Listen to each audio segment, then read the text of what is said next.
인도 어느 부대 앞에 갑자기 호랑이 한 마리가 나타나서 어슬렁 거립니다. 호랑이는 귀여운 동물이 아니죠. 특히 호랑이는 벵갈 호랑이였어요. 굉장히 큰 호랑이였습니다. 군인들은 긴장을 했습니다. 호랑이가 덮치면 죽을 수도 있기 때문이죠. 더군다나 인도에서는 식인 호랑이 때문에 골치를 썩고 있죠. 호랑이가 사람을 잡아먹는다. 군인들은 잔뜩 긴장한 채 호랑이에게 총을 겨냥하고 지켜보았어요. 그런데 보통 호랑이는 숨어서 사냥을 하죠. 고양이도 그렇죠? 고양이 사냥하는 거 보셨어요?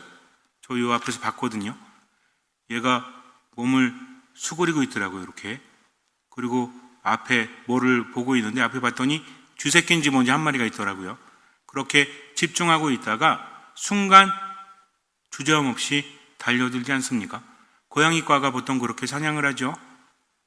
그런데 이 호랑이는 그냥 대놓고 앞에 나타난 겁니다. 호랑이가 바보가 아니잖아요. 거기에 군인들이 살고 있는 것을 분명히 알고 있는데 도대체 왜 저러는 걸까? 분명히 호랑이는 쏴야 되는데 이상합니다. 가만히 앉아요. 분명히 느끼고 있는 것 같은데 자기들이 호랑이를 바라보면서 총을 겨냥하고 있는 것을 알고 있는 것 같은데도 안 씁니다. 마치 개처럼. 개는 아닌데 호랑이인데 왜 저렇게 앉아있을까? 좀 이상하잖아요. 쏴야 될까 말아야 될까 고민을 합니다. 지휘관이 왔어요. 한참을 바라보는데 지휘관 역시도 의아한 생각이 들어요. 호랑이라면 숨어서 공격할 텐데 왜 저기에서 우리를 바라보고 있지? 어슬렁어슬렁 거리다가 갑자기 주저앉는 게 마치 관심을 끌려고 하는 것 같아요. 도대체 왜 그러는 걸까요? 미쳤나? 총 맞고 자살하려고 왔나? 아무래도 이상한 생각이 들어서 동물 전문가를 부릅니다. 호랑이는 매일매일 며칠째 나타나서 계속 그렇게 관심을 끌고 있는 겁니다. 동물학자가 말해요. 저 호랑이는 좀 이상합니다. 공격할 의사가 전혀 없습니다. 왜냐하면 그냥 앉아 있거든요. 그냥 앉아 있는다는 것은 나는 공격하지 않습니다. 난 지금 숨어 있는 것이 아니라 당신들에게 내 자신을 노출했습니다. 그리고 앉아 있는 거지요. 분명히 뭔가 사인을 보내고 있는 것 같은데 잘 모르겠습니다. 지휘관은 그 얘기를 듣고 동물학자와 부하들과 함께 문을 열었어요. 그리고 호랑이에게 조금씩 다가갑니다. 잔뜩 긴장했겠죠? 호랑이가 달려들면 빨리 쏴야 되잖아. 안 그러면은 크게 다치거나 죽을 수도 있기 때문에. 근데 호랑이는 계속해서 앉아 있습니다. 뭔가 그르렁거리면서 가끔씩 소리를 내는데 놀라지 않을 정도의 소리. 원래 호랑이가 포효를 하면 깜짝 놀라죠? 호랑이가 무서운 게 뭔지 아세요? 일단 눈으로 제압한다고 합니다. 저도 예전에 식물원 가서 호랑이를 본 적이 있는데 예전 본당 소공동체와 함께 식물원 가서 호랑이를 보는데 얘가 자리를 옮긴다고 하더라고요. 거기가 어디지 무슨 식물원이었는데 기억은 잘 나지 않습니다. 근데 얘가 자리에 옮겨가지고 이동을 한대요. 그래서 마지막 볼 수 있는 기회라고 해가지고 가서 봤거든요. 근데 저 호랑이한테 일로 와봐 막 그랬어요. 근데 얘가 딱 오더라고요. 마치 알아듣는 것 같아. 그리고 제가 쫄아가지고 호랑이가 바로 눈앞에 있으니까 어때요? 겁나잖아. 그래가지고 저쪽으로 가는데 저만 따라다녀요. 이리 왔다가 저리 왔다가. 근데 호랑이 얼굴이 얼마나 큰지 아세요? 이중 철창으로 되어 있는데 바로 앞에서 저하고 한 1m 정도 될까? 저만 빤히 쳐다보고 있는 거야. 눈도 되게 커요. 딱 쳐다보다가 저만 따라다니면 어떨 것 같아요? 되게 겁나죠? 머리 도망갔어. 그러다가 한 30분 후에 갔더니 또 저를 알아봐요. 왜 이러지? 날 좋아하나? 눈빛은 좋아하는 것 같지 않은데 좀 겁이 났어요. 그 다음부터는 안 갑니다. 거기에. 한 10년 정도 지났으니까 저를 아마 잊지 않았을까라고 생각하는데 이동했으니까 저 밑에 지방 어디에 있겠죠. 어제는 호랑이 이렇습니다. 근데 얘는 앉아가지고 바라보는데 눈이 공격적이질 않은 거야. 또 소리를 낼 때도 깜짝 놀라게 하는 게 아니라 그냥 낮은 소리를 냅니다. 뭔가 알려주는 것 같은데 그래서 왜 저러지 하고 어느 정도 걸어갔더니 일어나요. 긴장했죠. 뭐지? 쳐다봤는데 뒤를 돌더니 앞으로 가면서 자꾸만 뒤를 쳐다봅니다. 이상하잖아요. 야생동물은 조심해야 됩니다. 경계를 늦출 수도 없고 어쨌든 따라갔어요. 따라가는데 시냇가를 건넙니다. 호랑이는 수영도 잘한대요. 계속해서 따라갔죠. 건너지는 못하고 한 5m 정도 거리를 둔 채 총구를 들이댄 채로 따라가는 겁니다. 이렇게 얘가 자꾸만 뒤를 돌아보면서 마치 따라오라고 하는 듯 가는 거예요. 그리고 멈춥니다. 그리고 앉아요. 사람들이 다 갔더니 얘가 물러났어요. 호랑이가 머리가 좋아. 자기가 있는 자리로 오라고 하고 오는데 무서워하니까 물러나는 겁니다. 저쯤. 호랑이가 한참 앉아있던 곳에 가보니까 커다란 돌이 있고 그 밑에서 이상한 소리가 나는 거예요. 몇 명이 돌을 굴려봅니다. 그랬더니 그 안에 눈동자들이 몇 개가 있는 거예요. 깜짝 놀랐죠? 봤더니 새끼 호랑이 몇 마리가 거기에 갇혀 있습니다.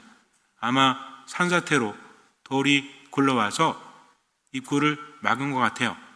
그리고 호랑이를 구조해서 데려가는데 그 호랑이가 멀리서 따라옵니다. 어미 호랑이였겠죠? 새끼들을 보살펴주고 검사도 하고 치료도 하고 또 영양분도 보충해주고 난 다음에 어느 정도 시간이 흘렀을 때 새끼들을 돌려보내는데 그때까지 와서 기다리는 거예요. 예전에는 자꾸만 안절부절하지 못하고 관심을 끌고 앉아있다가 돌아갔는데 이제는 뭐예요? 편안하게 기다리고 있다는 거죠. 이게 호랑이인지 개인지. 그리고 옆으로 지나가도 그냥 가만히 있더래요. 공격하지 않고 알고 있다는 거죠. 그러다가 새끼들을 보내줬더니 새끼를 대고 가면서 자꾸만 뒤를 돌아보았다고 합니다. 어떤 생각이 드십니까? 참 신기하죠. 호랑이하고 인간의 관계는 친한 관계는 아니잖아요. 호랑이도 분명히 알고 있죠. 위험하다는 것을. 그럼에도 불구하고 온 이유가 무엇일까요? 자기는 새끼들을 구할 수 없기 때문입니다. 인간과 적대시하는 것을 알면서도 인간에게 의탁할 수밖에 없다는 거죠. 이런 보고가 몇 차례가 있어요. 러시아에서도 그런 일이 있었다고 합니다. 시베리아 호랑이 한 마리가 한 57kg 정도 나가는 호랑이래요. 작긴 하지만 그래도 무서울까요? 안 무서울까요? 무섭죠? 얘가 길가에 떡하니 앉아있는 거야. 사람들이 깜짝 놀래가지고 쟁기도 들고 도끼도 들고 막 나왔죠. 근데도 얘가 계속 바라보고 있었다고 합니다. 왜 이러는 거지? 계속해서 자신을 보여주면서 앉아서 나는 공격할 의사가 없습니다 라고 알려준 거죠. 그래서 동물학자하고 구조대를 불렀죠. 그 사람들이 호랑이를 포획해가지고 가는데 호랑이가 그냥 말을 잘 들었대. 보통 잡을 때 힘들잖아요. 근데 이렇게 해도 그냥 가만히 있더래요. 그리고 철창에 가둬놔도 가만히 있었다고 합니다. 수의사가 진찰을 하는데도 가만히 있었대요. 상태를 봤더니 며칠을 굶어가지고 굉장히 배가 고프고 힘든 상태죠. 그런데 본인은 아무것도 할 수 없다. 얘가 어린애래 아직은. 그래서 인간에게 의탁을 했다는 거죠. 얘도 치료 잘 받고 양분 보충 잘하고 그리고 자연으로 돌아갔다고 합니다. 공통점이 뭘까요? 본인들이 어쩔 수 없을 때 찾아갔다는 거죠. 이게 쉬울까요? 뭘 걸어야 돼요? 목숨을 걸어야 합니다. 잘못 걸리면 어떻게 되죠? 잡혀가지고 가죽은 가죽대로 고기는 고기대로 호랑이가 좋다는 말이 있죠. 예전에 우리나라에서도 호랑이 연고 팔았죠? 진짜 호랑이로 만든 건가? 알 수는 없지만 그래서 호랑이는 매우 귀한 재료라고 합니다. 함부로 포획할 수 없기 때문에 그럼에도 불구하고 호랑이가 다가온 이유는 무엇일까요? 본능적으로는 위험하지만 어쩔 수가 없잖아. 새끼들을 살리기 위해서는 인간에게 부탁을 해야 된다. 가서 또 해야 되는 일이 있죠. 무조건 달려가면 어떻게 해? 총으로 쏘겠죠. 그러니 어떻게 합니까? 계속 자신을 보여주면서 어필하는 거죠. 말이 통한다면 말하면 되죠. 저 호랑이인데요. 오늘은 제가 공격하러 온 것이 아니라 제 새끼들이 지금 위험에 처했으니 좀 도와주십시오 라고 말할 수 있다면 얼마나 좋아요. 근데 그럴 수 없잖아요. 얼마나 애가 탑니까? 얼마나 답답합니까? 갑자기 달려들지 않죠? 하루 이틀 지날 때 속이 얼마나 탈까요? 새끼들은 지금 죽어가고 있는데 그런데도 불구하고 상대방에게 맞춰야 합니다. 내가 급하다고 해서 달려들었다가는 총만 맞는 거죠. 새끼들도 구할 수 없어요. 그러니 누구에게 맞췄어요? 인간에게 맞췄다는 거죠. 교감을 하면서. 우리는 한낱 미물인 호랑이에게서도 배워야 합니다. 하느님께 청할 때 어떻게 기도해야 되는가? 효험 있는 기도가 무엇이 있습니까? 라고 질문하시는 분들도 있죠. 9일 기도, 그 다음에 100일 기도, 이런 거 있잖아요. 좋습니다. 근데 중요한 것은 기도는 무엇이다? 기도의 근본을 알아야 되겠죠. 효과 있는 기도, 효과 없는 기도가 따로 있을까요? 어떤 분은 심지어는 기도해 준다면서 돈도 받는다면서요. 내가 기도해 줄 테니까 돈 주십시오. 그럼 맡기면 돼요, 안 돼요? 그냥 맛있는 거나 사드세요. 돈 받고 기도해 준다고 해서 이루어질 수 있다면 그 기도입니까? 하느님은 무엇을 보시죠? 믿음을 보십니다. 중요한 건 뭐냐면 믿음으로 청하면 이루어질 것이다 라고 말씀하셨어요. 돈으로 청하면 이루어질 것이다 라고 말씀하지 않으셨습니다. 무엇으로 청하면? 믿음으로 청하면. 근데 이 믿음이 무엇이냐는 거죠. 예수님은 루카복음 18장에서 이렇게 말씀을 하십니다. 어떤 과부가 재판관을 찾아갔는데 이 재판관이 불의한 재판관이다. 이는 하느님을 두려워하지도 않고 사람에 대해서도 대수롭지 않게 생각하는 사람, 지 마음대로 한다는 거죠. 근데 과부는 가진 게 없습니다. 당시의 과부는 정말 살기 힘든 부류의 사람이었거든요. 근데 너무나 억울해. 그래서 가서 부탁합니다. 돈도 없죠? 줄 것도 없어. 그냥 말할 뿐이죠. 제 적대자하고의 관계 안에서 일어난 일을 옳게 판단해 주십시오 하면서 부탁을 합니다. 쳐다보지도 않았겠죠? 이 여자가 할 수 있는 것은 매일 가는 거야. 어디서나 나타나는 거죠. 잠깐 산포점에 나갔더니 여자가 서 있어. 제발 좀 제 청을 들어주십시오. 처음에는 무시했죠. 근데 여러분들 한번 생각해 보세요. 수시로 나타나면 어떨까요? 무섭지 이제. 귀찮지? 그래서 이 사람이 뭐라고 합니까? 아유 정말 귀찮아 죽겠다. 저 여인의 청을 들어주지 않고서는 나를 아마 계속 못 살게 굴 거야 하면서 들어준다고 하죠. 예수님이 이 말씀 왜 하셨습니까? 낙심하지 말고 끊임없이 기도해라 라는 의미로 이 말씀을 하셨다는 거죠. 분명히 성경에 나와 있습니다. 아주 명확한 메시지죠. 어떻게 청해라? 뭐하지 말고 낙심하지 말고 꾸준히 청해라. 그러면 하느님께서 지체 없이 들어주실 것이다. 그런데 사람의 아들이 다시 왔을 때 과연 세상에서 믿음을 찾아볼 수 있을까라고 말씀을 하십니다. 믿음이라는 것은 뭐죠? 그분을 신뢰했다면 이루어질 때까지 끊임없이 청하는 겁니다. 뭐하지 않고 낙심하지 않고 내가 청해서 이루어질까? 하느님이 정말 계시기는 한 걸까? 아니 하느님은 내 기도 안 들어주실 거야 하면서 낙심하면 안 되는 거죠. 어떻게 해야 됩니까? 언제나 기뻐하는 거죠. 주님 기도할 수 있음에 감사합니다. 최선을 다하는 겁니다. 모든 것에 감사하면서 끊임없이 기도하는 거죠. 여러분들은 끊임없이 기도하십니까? 슬플 때나 기쁠 때나 또 비가 오나 눈이 오나 많이 들어봤죠? 이럴 때 기도하십니까? 기도해야 된다는 거죠. 기도는 무엇입니까?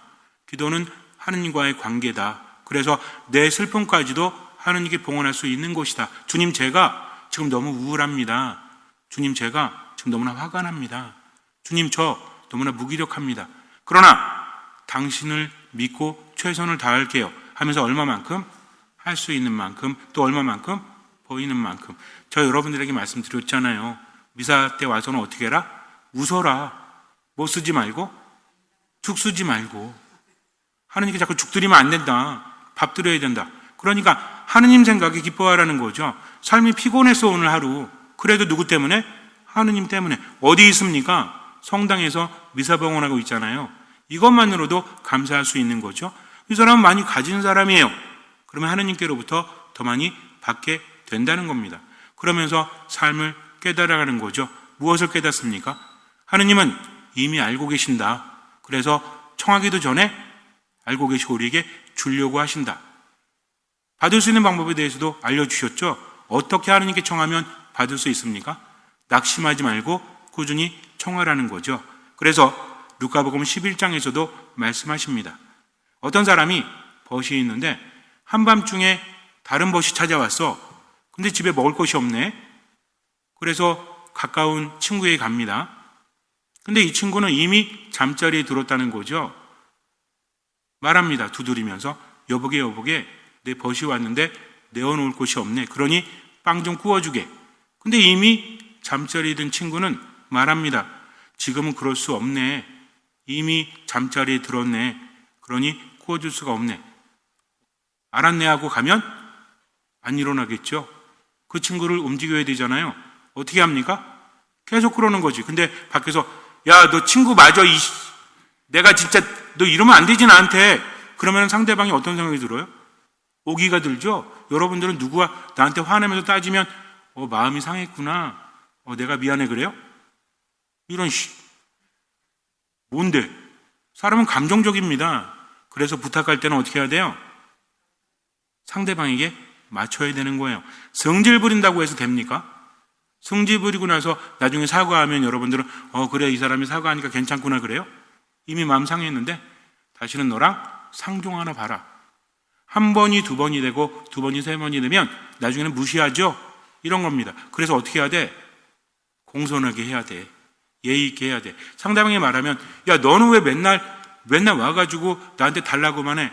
그래 내가 그랬지. 미안해.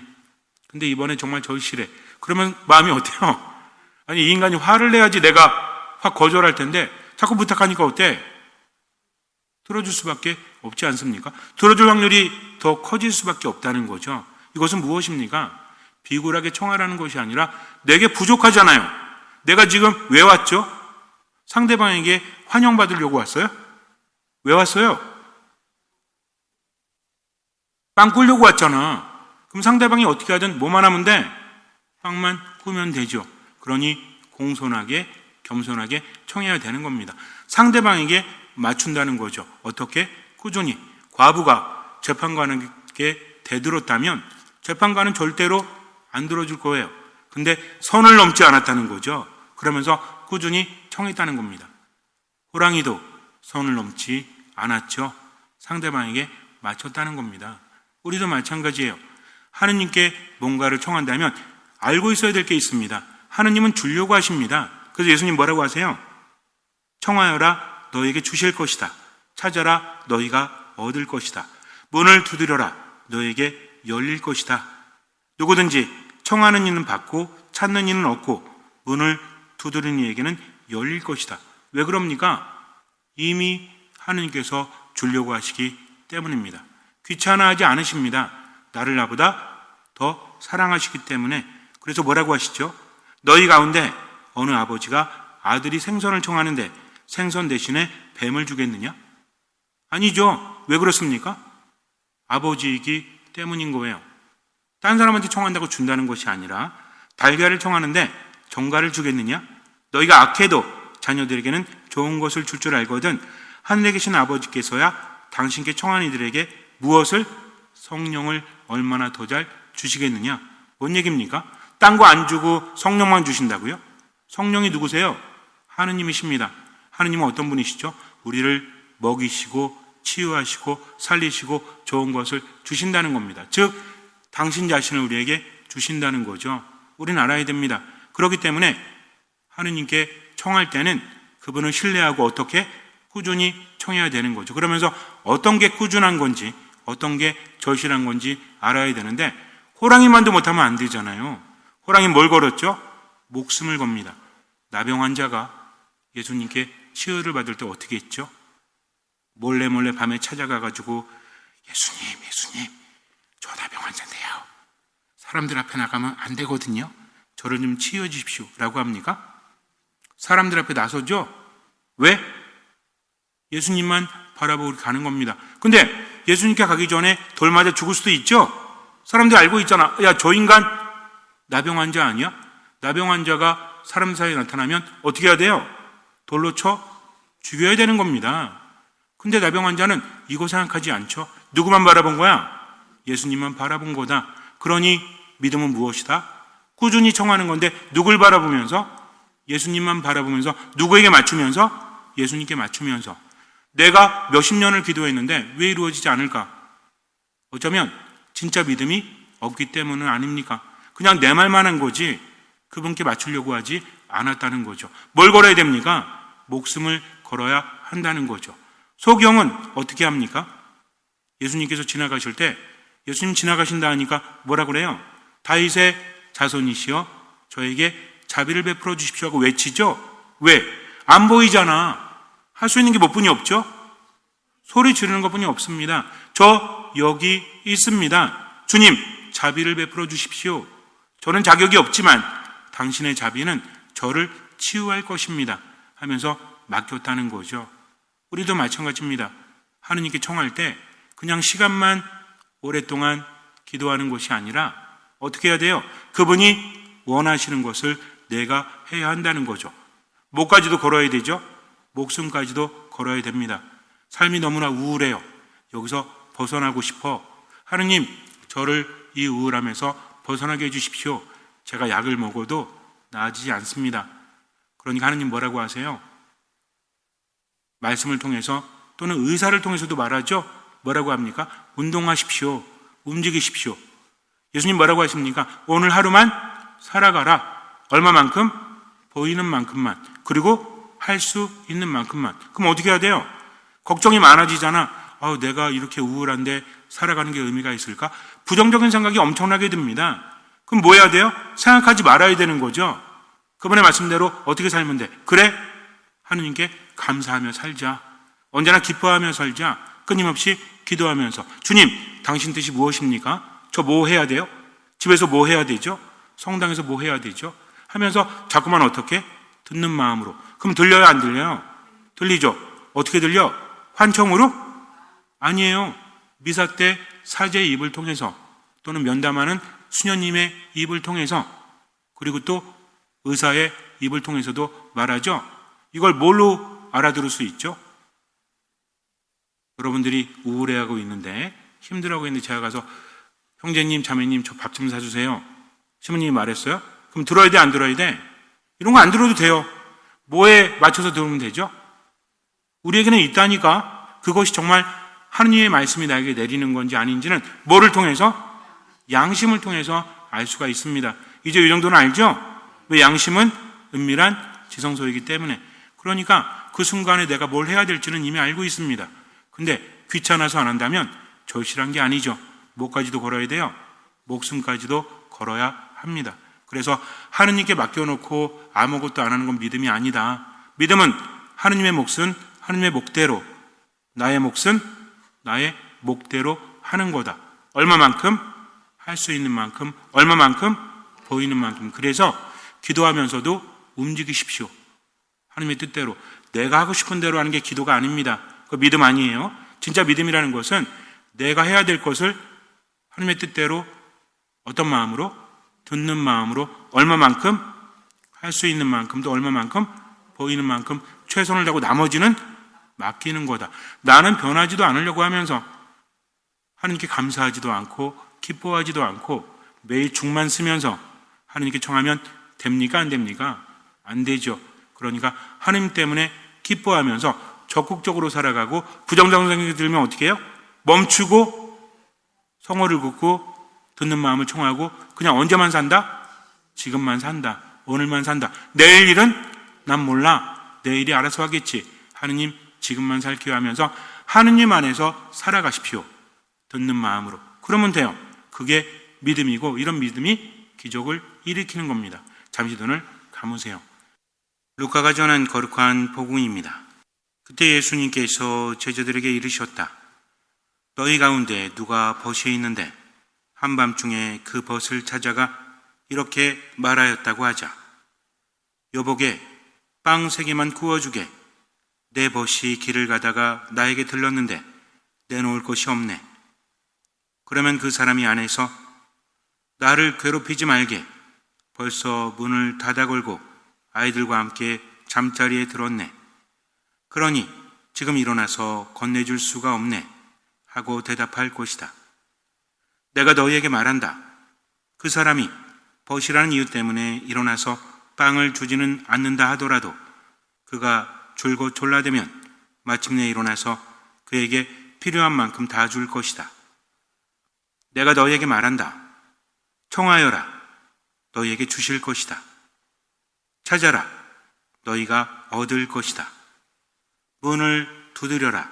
너희에게 열릴 것이다. 누구든지 청하는 이는 받고 찾는 이는 얻고 문을 두드리는 이에게는 열릴 것이다. 너희 가운데 어느 아버지가 아들이 생선을 청하는데 생선 대신에 뱀을 주겠느냐? 달걀을 청하는데 전갈을 주겠느냐? 너희가 악해도 자녀들에게는 좋은 것을 줄 알거든 하늘에 계신 아버지께서야 당신께 청하는 이들에게 성령을 얼마나 더 잘 주시겠느냐? 입으로만 청하지 마십시오. 아무 의미 없어요. 진짜 기도는 하느님과의 관계죠. 하느님께 뭔가를 청한다면 나 또한 그분의 말씀을 듣고 실천해야 됩니다. 하느님께 맡겼다면 그분을 따르는 거죠. 그저 주님 주님 입으로만 부른다고 해서 구원받는 거 아니에요. 진짜 구원은 믿음으로 이루어집니다. 하느님께 꾸준히 청하십시오. 낙심하지 마십시오. 할 수 있는 것을 하십시오. 생각만 많이 하지 마세요. 부정적인 생각이 들면 멈추고 성호를 긋고 듣는 마음을 청하십시오. 그리고 보이는 만큼 할 수 있는 만큼 실천하십시오. 나머지는 맡기십시오. 미사 말씀 기도 안에 꾸준히 머무십시오. 주님께서는 그 믿음을 보시고 우리 삶에 놀라운 기적을 일으켜 주실 것입니다. 아멘.